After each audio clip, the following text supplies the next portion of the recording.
सिर्फ झारखंड नहीं, पूरे भारत से लोग आए थे स्ट्राइक में। तो पूरे भारत के बच्चों के ऊपर जो है कि लाठी बरसाया गया, आंसू गैस छोड़ा गया, वाटर कैनन छोड़ा गया। इस प्रकार से हम लोगों के ऊपर जो है कि बेहद अत्याचार किया गया।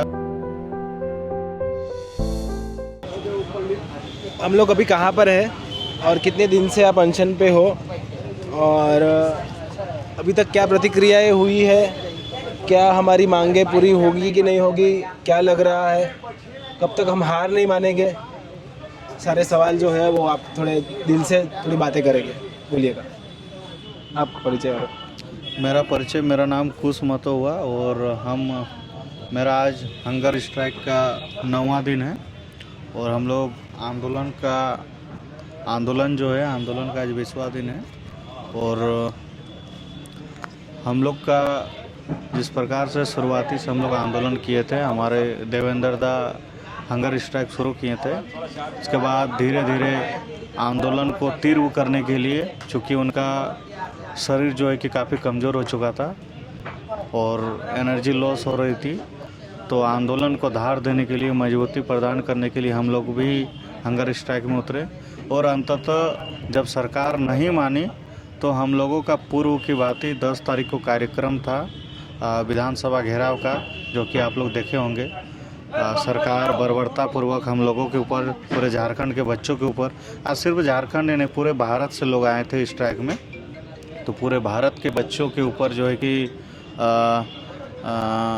लाठी बरसाया गया, आंसू गैस छोड़ा गया, वाटर कैनन छोड़ा गया। इस प्रकार से हम लोगों के ऊपर जो है कि बेहद अत्याचार किया गया। उसके बाद जो है कि लगातार उसके बावजूद भी सरकार जो बैकफुट में आई, हमारी जो मांगे थी जेपीएससी, जेएसएससी, जो हमेशा झारखंड स्टेट गवर्नमेंट बना हुआ, मतलब स्टेट बना हुआ 2000 में था, 2000 से आज 2026 यानी 26 साल हो गया। 26 साल में एक भी एग्ज़ाम जो है कि हम लोगों का फेयर नहीं कराया गया है। हर एक एग्ज़ाम में पेपर लीक होता है, धांधली होता है, गड़बड़ी होता है। और यहाँ तक कि जॉब का तो छोड़ ही दीजिए, 10th 12th ग्रेजुएशन जितने भी सारे एग्ज़ाम होता है, हर एक एग्ज़ाम में भी पेपर लीक हो जाता है। तो सारे मुद्दों को लेकर जो है कि हम लोगों ने एक बड़ा सा आंदोलन करने का जो है कि सभी लोगों ने निर्धारित किया, डिसाइड किया। लेकिन हम लोगों का जो बाकी मांगे हैं सरकार ने मान लिया था, लेकिन अंततः झारखंड के जितने बच्चे हैं, जेएसएससी सीजीएल का जो मुद्दा था उसको, और सीबीआई में जो हम लोगों का मांग था कि सीबीआई से जांच होना चाहिए।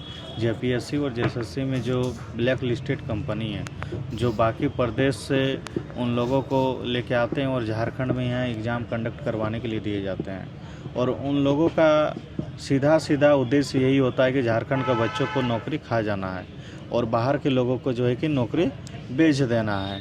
झारखंड को एक तरह का मंडी बना के रख दिया गया था।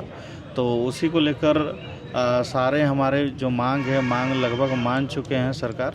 एक जो सबसे बड़ी मांग है जेएसएससी सीजीएल, जो हम लोगों को रद्द करवाना है, और सीबीआई में जांच, उसी को लेकर अभी तक हम लोग अडिग हैं, डटे हुए हैं। कौन सी एग्जाम है, जेसीसी और जेएसएससी सीजीएल जी? जेसीसी सीजीएल दो अलग अलग एग्जाम है, उसको रद्द करवाना है। जेपीएससी और एगो जेएसएससी सीजीएल, जेपीएससी और जेसीसी। हाँ, तो जेएसएससी सीजीएल रद्द नहीं कराया गया है। उसी को लेकर पूरे झारखंड के बच्चे जो है कि जो है कि अडिग है। जब तक रद्द नहीं कराया जाता है तब तक हम लोग जो है कि अनशन हम लोगों का जारी रहेगा। और जब रद्द कर देगा या फिर सरकार आके हम लोगों से बात करेगी, बात करके सीजीएल रद्द कर दिया जाएगा, सीबीआई से जांच जो हम लोगों का मांग है करवाने का, वो अगर करा देते हैं तो हम लोग अनशन तोड़ देंगे। आपका क्या कहना है, आप कितने समय से यहाँ पे हो और किस तरीके से सरकार इसको, ये मुद्दे को, स्टूडेंट्स को कैसे देख रही है और क्या कर रही है यहाँ पे? देखिए, हम शुरू से ही हैं। हम लोग 25 तारीख से आंदोलन हम लोग जब कर रहे थे तभी से हम लोग हैं। क्योंकि और आपका परिचय भी दीजिए कि आप छात्रा हो और आपने परीक्षा पहले दी होगी, और आप कितने सालों से आप कितने साल आपके वेस्ट हो गए परीक्षा की वजह से? देखिए हम तो पहली बार दिए थे जेपीएससी की परीक्षा, इससे पहले जेपीएससी एग्ज़ाम नहीं दिए थे और तैयारी कर रहे थे, जनरल कंपटीशन का तैयारी कर रहे थे।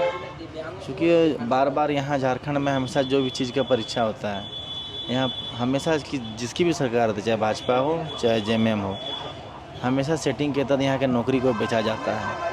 और इस बार उग्र होने का कारण यह है कि ये अति हो गया था।